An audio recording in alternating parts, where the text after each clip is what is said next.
नमस्कार प्यारे विद्यार्थियों, स्वागत है आपका अपने डिजिटल प्लेटफॉर्म पहली शिक्षा एकेडमी में।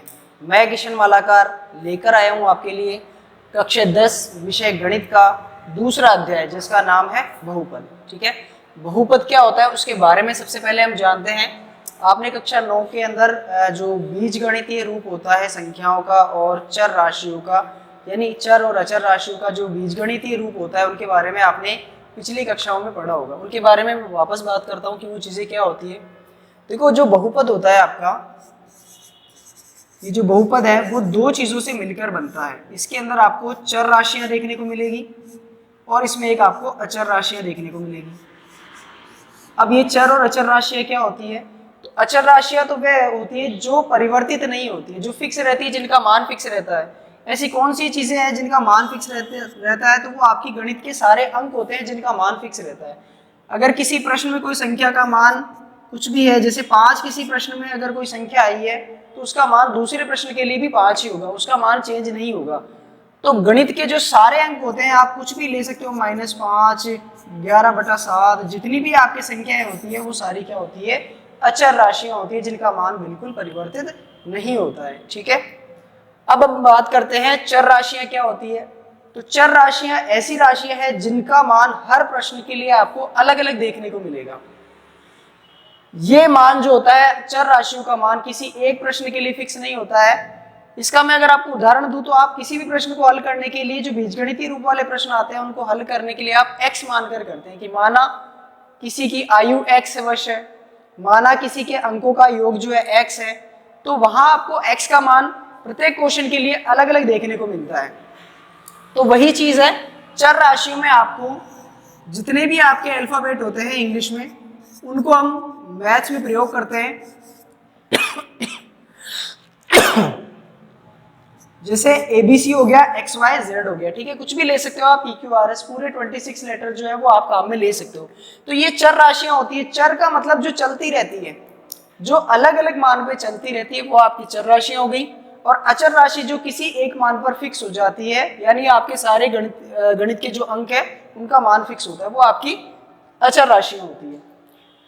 तो ये जब दोनों राशियां एक साथ मिलकर किसी पद को डिनोट करती है, किसी पद को दर्शाती है, तो वही पद हमारा क्या होता है? बहुपद होता है।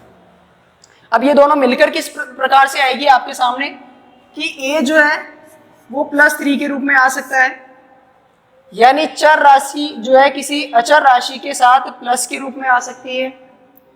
कोई भी चर राशि जो है किसी अचर राशि के साथ में माइनस के रूप में आ सकती है। कोई भी चर राशि अचर राशि के साथ में जो है गुणा के रूप में आ सकती है, x गुणा 2 जिसको आप 2x लिखते हैं, या फिर वो भाग के रूप में आ सकती है। किसी भी प्रकार से वो जो है चर राशि अचर राशि से संबंधित हो सकती है। वो प्लस में हो सकती है, माइनस में हो सकती है, गुणा में हो सकती है और भाग में हो सकती है। ठीक है, इस प्रकार से जब चर और अचर राशियां आपकी एक दूसरे से संबंधित रहेगी, वो एक साथ आपको दिखेगी, वही चीज आपकी क्या कहलाएगी? बहुपद कहलाएगी। ठीक है, बहुपद का जो जनरल रूप होता है आप देख सकते हैं, वो आपका जो संख्याओं के साथ 2a + 3 आपको इस तरीके से भी देखने को मिल सकता है, जिसमें एक साथ दो संक्रियाएं होती है। संक्रिया क्या होती है? प्लस, माइनस, गुणा, भाग, ये सारी चीजों को हम एक शब्द में संक्रियाएं बोलते हैं। ठीक है, तो यहाँ पे दो संक्रियाएं नजर आ रही है। आपको गुणा के साथ प्लस मिल सकता है, आपको गुणा के साथ माइनस मिल सकता है, किसी भी प्रकार के साथ में। बस आपको ध्यान ये रखना है कि आपकी चर और अचर राशियां एक साथ आपको नजर आ रही है, तो वो आपका क्या हो जाता है? बहुपद हो जाता है। ठीक है, लेकिन कई बार आपको सिर्फ x लिखा हुआ मिलेगा, तब आप कहेंगे कि सर x तो सिर्फ चर राशि है, इसमें तो अचर राशि नहीं है, तो क्या हम इसको बहुपद नहीं बोले? अरे भाई, x अकेला नहीं होता है। कभी भी अगर आपको सिर्फ x दिया है तो वो अकेला नहीं है, उसके गुणा में हमेशा कुछ ना कुछ होता है। जो भी संख्या अकेली होती है उसके गुणा में क्या होता है? हमेशा एक तो होता ही है। अरे x को बोल सकते हैं x गुणा 1, तो x अकेला कहाँ आया? x किसी ना किसी अचर राशि के साथ है, इसका मतलब ये भी आपका एक बहुपद हो जाता है। ठीक है, फिर किसी संख्या की बात कर लें कि सर मैंने लिखा 5, तो क्या ये 5 बहुपद बनाएगा क्या? आपने कहा कि चर और अचर राशियां दोनों आनी चाहिए, तो यहाँ तो सिर्फ अचर राशि आ रही है, तो क्या हम इसको बहुपद कह सकते हैं? क्या आप इसको बिल्कुल बहुपद कह सकते हैं। बस आपको इसमें चर के साथ अचर राशि के साथ चर राशि को ढूंढना पड़ेगा। ढूंढना कैसे पड़ेगा? तो देखिए एक बार, 5 के साथ में कुछ भी नहीं है, तो 5 के साथ में हम गुणा 1 ले सकते हैं। ये एक जो है आपका दर्शा सकता है कि 5 गुणा x की घात 0, क्योंकि किसी भी संख्या की घात जब 0 आ जाए तो उसका मान सदैव 1 होता है। किसी भी संख्या की घात 0 आ जाए तो उसका मान सदैव 1 होता है। तो हमने क्या किया, 5 के गुणा में जो 1 लिखा हुआ था उसको हमने चेंज कर दिया x की घात 0 में।